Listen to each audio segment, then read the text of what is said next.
He called down fire from heaven, yet soon begged for death beneath a tree.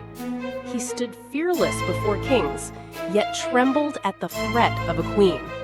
He silenced the prophets of Baal, yet could not silence the voice of despair within his own soul. This is Elijah, God's prophet of fire, yet also a man of weakness, who discovered that the Lord is not only in the storm, the quake, or the fire, but in the gentle whisper that rescues the brokenhearted. At Jezebel's palace chamber, idols of Baal and Asherah gleam under torchlight. Servants rush in, trembling.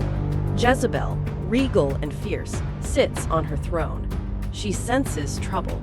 Why do you come with such haste? Speak. My queen, the prophets of Baal, they are slain by Elijah at Kishon's brook.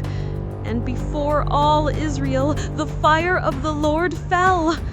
The people shouted, "The Lord, He is God!"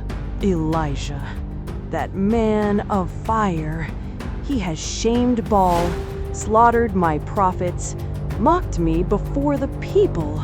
Go, send word to Elijah. May the gods deal with me, be it ever so severely, if by this time tomorrow I do not make your life like one of theirs. Jezebel storms off. Servants scatter in fear. A barren desert stretches across the background. Cracked earth, no water. A faint wind whistles. Elijah, walking slowly, ragged, leaning on his staff. His cloak is torn, his face weary. He staggers and collapses under a broom tree. It is enough, Lord. Take my life. I am no better than my fathers. He buries his face in his arms. Silence. Then a soft light falls from above. An angel enters quietly, placing bread and water beside him. The angel touches Elijah gently. Rise and eat, for the journey is too much for you. Elijah stirs, sees the food, and eats weakly. He falls asleep again. The angel returns, repeating the act. Rise and eat, for the journey is too much for you. Elijah eats more fully this time.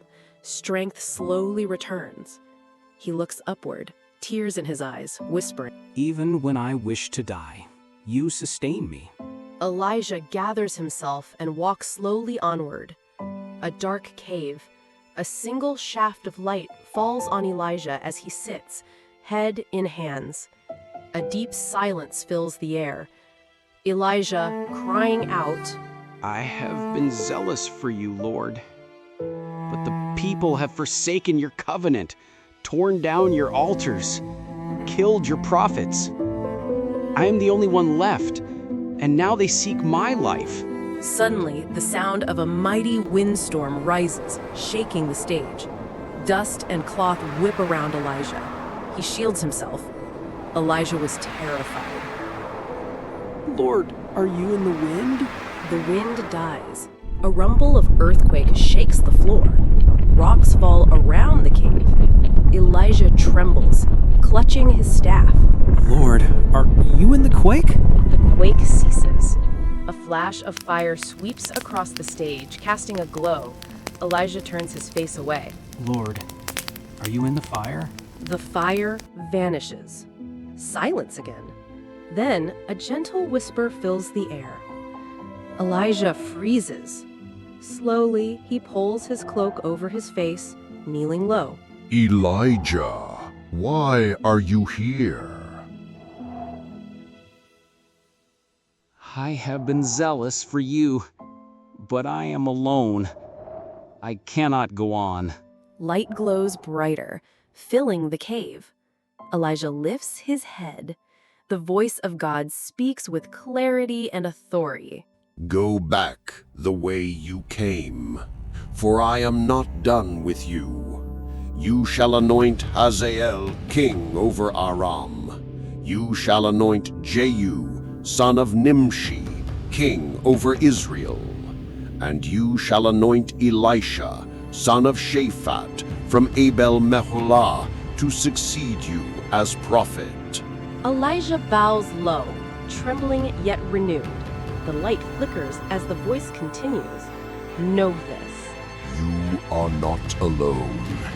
I have reserved 7,000 in Israel, every knee that has not bowed to Baal, every mouth that has not kissed him." Elijah slowly rises, gripping his staff. His posture is steadier, his face stronger. He pulls his cloak tight and looks outward, determination in his eyes. Not alone. 7,000 still stand, and I will obey. He steps out of the cave into the sunlight. The wind calms. A path stretches before him. Music swells as he begins his descent down the mountain. In despair, Elijah sought an end, but on Horeb, God gave him a beginning. Kings would fall, nations would shift, and a new prophet would rise. For when God whispers, even the weary are renewed with purpose. Elijah's greatest battle was not against kings, but against despair within. Yet in his weakness, God's whisper sustained him. For the Lord is near the brokenhearted, and his word endures forever. In every moment of despair, there is hope. In every story of failure, there is redemption. This is the power of grace. Join us for the stories of grace, where lives are changed, faith is renewed, and love conquers all. Don't just hear the stories, experience them. And if you're inspired, don't forget to like, share, and subscribe so you never miss the next story of grace.